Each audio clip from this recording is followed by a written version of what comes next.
Hello friend, Frankie here. Today we're taking a little trip to a prefecture I had never been to before, Ishikawa, more specifically to the city of gold, Kanazawa. I hadn't seen my friends back in Tokyo for a couple years, so we decided to meet in a new city. On the way to Kanazawa, I took the JR Thunderbird from Kyoto. I live in Osaka Prefecture, but I chose to go from Kyoto because I like the souvenirs in Kyoto Station and I wanted to grab something for my friends. The JR Thunderbird is a special express train that leaves from Osaka and makes stops in Kyoto, Shiga, and Fukui before making the final stop in Kanazawa. From Kyoto, it takes about 2 hours and 20 minutes. The price of a reserved seat from Kyoto to Kanazawa is 7,220 yen. You can book ahead of time on the JR website and pick up your tickets at the machine, or you can just buy tickets on the day as well. Just like the Shinkansen, there are reserved and non-reserved seats. The perks of buying a non-reserved seat is that you're not tied down to any specific time and you can leave whenever you want. The downside of non-reserved seats is that during really crowded times, you might not be able to sit down. That's not usually the case though. It happens sometimes during major holidays like Golden Week, but don't be discouraged from getting non-reserved seats. They're usually a bit cheaper too. I absolutely loved the train. It was not crowded at all, and though you pass through a lot of tunnels, there are a lot of spectacular mountain and sea views that make all those tunnels worth it. My friends and I were all coming from different places, and I arrived at Kanazawa Station first, around 11 a.m. Coin lockers always save the day, especially in this case because we couldn't check into the Airbnb until 4 p.m. Kanazawa Station is beautiful. The first friend was arriving around noon, so I spent some time exploring the station and admiring the design, and also checking out the bus stops. When she arrived, we took her suitcase to the same baggage room, and we set off on the bus to Higashichaya. The bus system in Kanazawa is really nice. There's one bus called the Loop Line, and there's the left loop and the right loop. And those buses hit up most of the major sites in the city, but back to Higashichaya. Chaya means tea house, and Higashichaya is a geisha district full of restored tea houses. You can find lots of great desserts here too. And remember how I said Kanazawa is the city of gold? It's Japan's top producer of gold leaf. So in Higashichaya especially, you can find lots of shops selling gold-plated goods and even foods dressed in gold leaf. We'll see lots more gold later though, don't worry.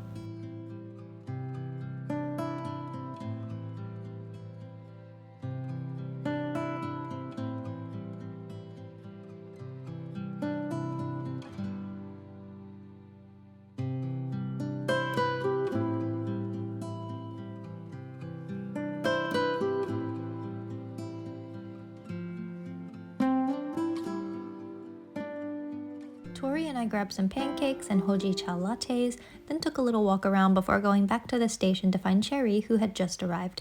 We thought it would be a good idea to check into the Airbnb first and settle in a bit before going to dinner. I was comparing the prices of places on Booking.com and Airbnb, and I found this place on Airbnb, which was suspiciously cheap. Originally, we were going to be 4 people, but our other friend ended up being unable to join. We stayed for 3 nights, and the total was 20,000 yen. I repeat, 3 nights. We paid 6,700 each. If we had been 4 people, it would have been 5,000 each. I'm still in shock. Obviously, the Airbnb is linked below in case you want to stay there too. Hee. The host was really responsive and helpful. The place was super clean. There's also a place to park a car if you bring one or rent one, and the house was conveniently located about 14 minutes from Kanazawa Station. It was very cold, but that's normal for Japanese houses, so yeah. There were lots of heaters to compensate for that though.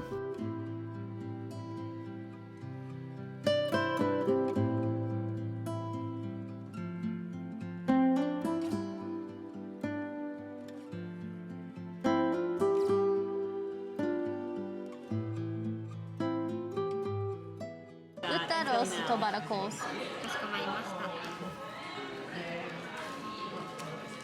だしは旨辛だしとすき焼き。かしこまりました。ドリンクバーをお付けいたしますか？生ビール？ No drink bar. No drink bar. お部屋だけ。かしこまりました。野菜はもう食べ放題ですか？はい、食べ放題です。OK。ご注文以上でよろしいですか？はい、以上です。メニューを下げいたします。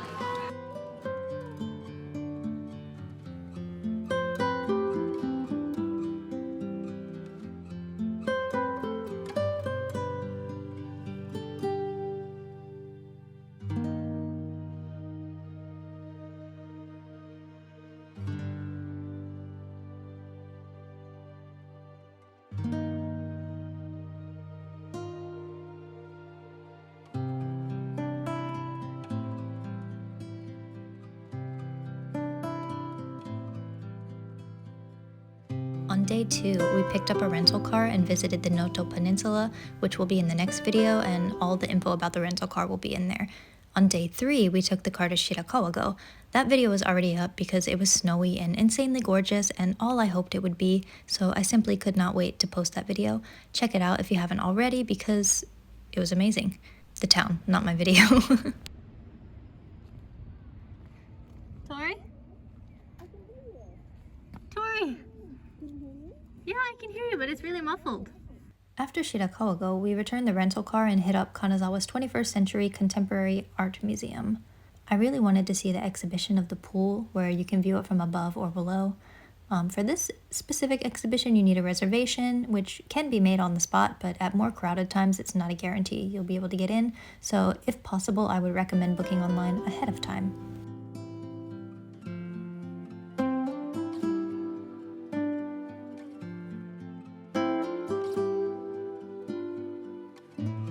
On our final day, we checked out of the Airbnb, put our bags in coin lockers, and now the real Kanazawa fun is about to begin. It's snowy! Let's see, go here to this snowflake. Turn left at the snowflake cluster over here. It was a snowy morning, and we went to the infamous Kengoin, one of the top 3 great gardens of Japan. It hits all the marks of what makes an ideal Japanese garden: spaciousness, seclusion, artificiality, antiquity, abundant water, and broad views. The garden was open to the public in the year 1871. I know I say this about every place I visit because it's true, but this garden is spectacular in any season. One of the things I love most about Japan is that there are always things to look forward to every season. It doesn't matter what time of year you visit because there will always be something in bloom, something to admire, great things to eat, and events to be held. If possible, I would love to see this garden in other seasons as well. Oh, and by the way, you'll notice a lot of the trees are tied up. This is because it snows a lot in Kanazawa and the branches are tied to protect them from snapping under the weight of heavy snow. All over the city, not just in Kengoin, the trees are tied to protect them. By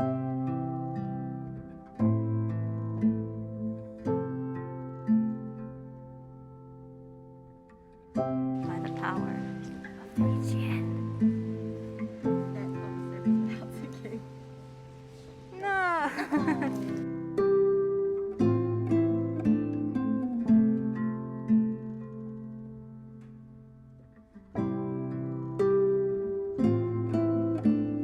Close to Kengoin, aka right across the street, you can find Kanazawa Castle Park. It's free to walk around the castle grounds. From 1583 to the late 1800s, Kanazawa Castle was run by the Maeda clan, a large and extremely wealthy clan. Many of the castle's buildings have been lost to fires throughout the centuries, and most have been restored, except for the main keep, which was lost in 1602 and never rebuilt. The castle grounds are huge, and I would recommend planning at least an hour, maybe 2, if you want to take a proper walk around.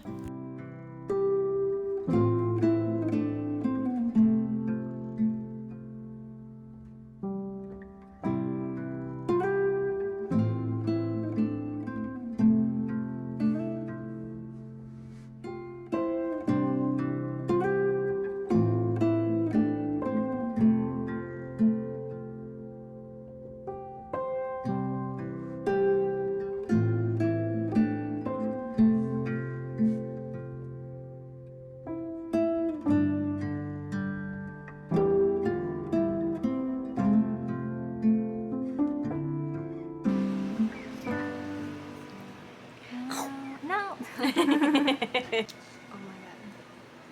Oh, wait, I got all the gold. I got so much gold.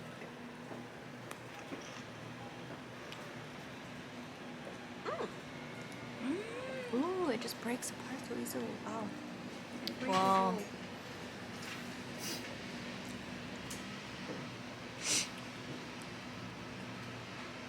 I'm rich.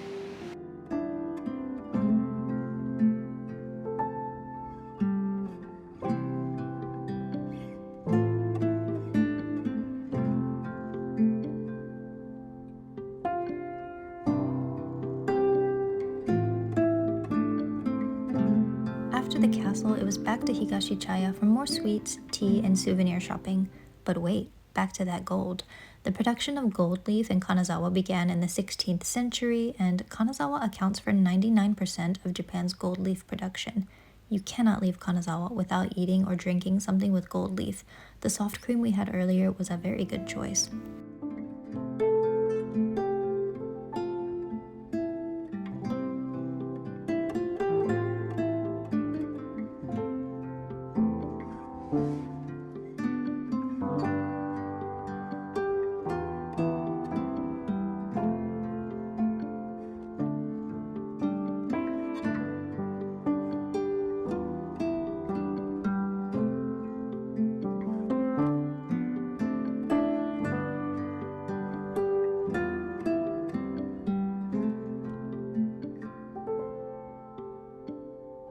Another interesting thing to do in Kanazawa is to visit the Momocho Market.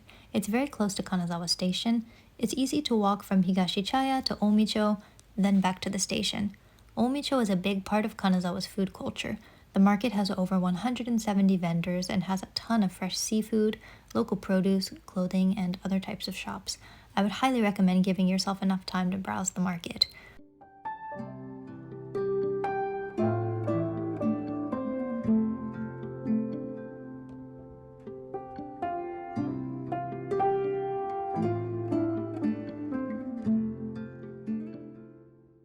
One of the popular things to eat is kaisendon, a fresh seafood bowl. If we weren't pressed for time, we would have sat in a restaurant and had a bowl, but we had to get our trains and bus soon, so we opted for a few quick bites. Tori got a big old fresh oyster. Cherry and I got some grilled skewers. I'm not sure what fish Cherry got, but I got squid. I typically don't like squid, but this one was nice with the charcoal grill flavor. We made a mad dash for the station, picked up our stuff from the coin lockers, and parted ways. Cherry and Tori got the Shinkansen back to Tokyo, and I was taking a bus back to Osaka. I really wanted to compare the bus and the train, because the bus is much cheaper. The highway bus makes similar stops to the train, passing through a few places in Fukui, Shiga, and Kyoto before reaching its destination in Osaka. It all depends on traffic, but it takes around 4 or maybe 5 hours to get back to Kansai. If your schedule's a bit tighter, it's probably better to go for the train because it takes half the time and you know exactly when you'll get back. Bus prices vary, but the one I took was 3,900. The bus was way more comfortable than I expected. There was a privacy curtain, outlet, Wi-Fi, and a toilet. The bus also stopped at a couple highway service areas for about 15 minutes each time. Well, that's all for today. Keep an eye out for the next video about our journey to the Noto Peninsula, and I hope you will visit Kanazawa someday. Have a great day or night. Bye bye.